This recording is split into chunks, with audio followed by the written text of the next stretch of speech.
everybody, so new review for you guys there talking about the latest film, Playing with Fire. So I'm going to be completely honest, I really wasn't looking forward to this film at all. It just gave off really strong, straight-to-DVD kind of vibes, other than the fact that it had a couple big stars attached to it, like John Cena and Keegan-Michael Key. Otherwise, I don't think this would have been a theatrical release at all. You got John Cena, the leader of this group of smoke jumpers who rescue these 3 kids from a house fire, and they have to take care of them, and hijinks ensue. It's an overall generic concept we've seen done many times before, where the overly macho man has to take care of a kid or a group of kids. We've seen films like The Pacifier from Vin Diesel, The Rock in The Game Plan, which ironically enough, the film Playing with Fire is directed by the guy who did The Game Plan. He also did Paul Blart Mall Cop 2, and you know, we know how that movie turned out. I'm fully aware I'm not the target demographic for these kind of films, but I find it really difficult for general audiences to actually have a fun time with this one. John Cena does at least try to do something with this role, but I don't really think this is a really great role for him. It's very bland and one-dimensional, and pretty much all of his comedic moments don't really land, whether it be with his fellow smoke jumpers or with the kids. And we know John Cena can be actually pretty funny because he was hilarious in Blockers not that long ago. He gets a few okay laughs. One of them for me was when he did the actual "you can't see me" thing,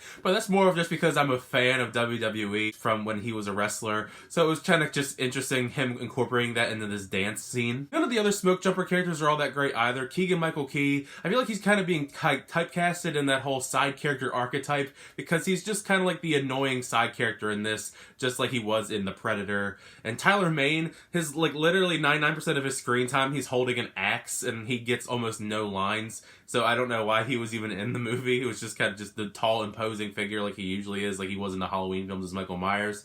And John Leguizamo, I mean, his character is kind of boiled down to making completely wrong quotes from people, and he cries when other people cry. That's kind of like his 2 main character traits.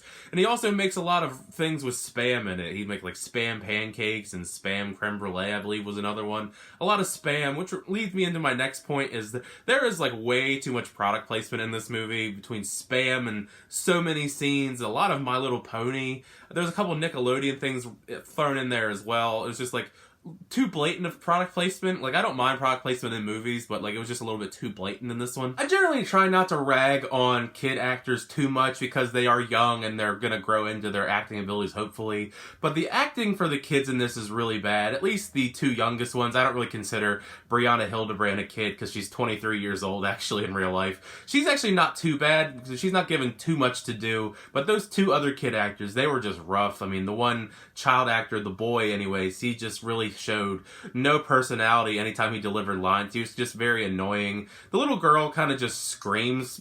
Probably most of her screen time is just irritating just to listen to. I really wish the story for the film kept me engaged throughout. It's a 96-minute long movie, but it's paced very poorly, so it actually gets pretty boring. It feels like a 2-hour long movie, but it's only 96 minutes. There's not much going on. Most of the movies actually spent in one location, these smoke jumpers' little base they have. They only fight a fire in the very beginning of the movie, set to Uptown Funk, by the way, which was so weird to me. A lot of the music choices were pretty weird, actually. And they fight the fire to actually get the kids out of the fire, the house that's burning down. That's really about it as far as fireman action in this movie. There's also this weird romance subplot going on between John Cena and Judy Greer's characters, and it felt so out of place to me, maybe because I had checked out by then anyways, but they really don't feel like they have any chemistry at all, but you were supposed to buy them as a possible couple.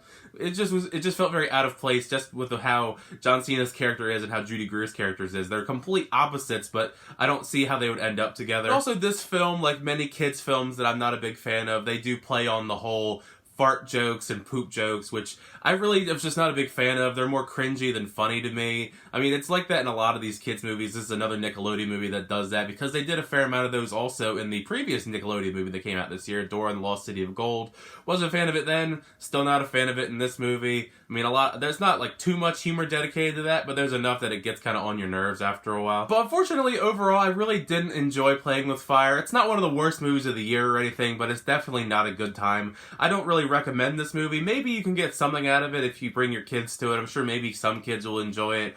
I personally didn't. I think there's other better kids movies out there that you can go check out. I really feel like this film could have easily went straight to video on demand if they didn't have money sunk into it with John Cena and Keegan-Michael Key. Because you could easily replace those two characters with two lesser known actors, and this would have went to like straight to video and people probably wouldn't have seen it, or even Netflix. Maybe it'll be on Netflix in the future, who knows, but I definitely think you should wait to see this movie. I definitely don't think you need to go actually see this in theaters. It doesn't have a theatrical quality to it.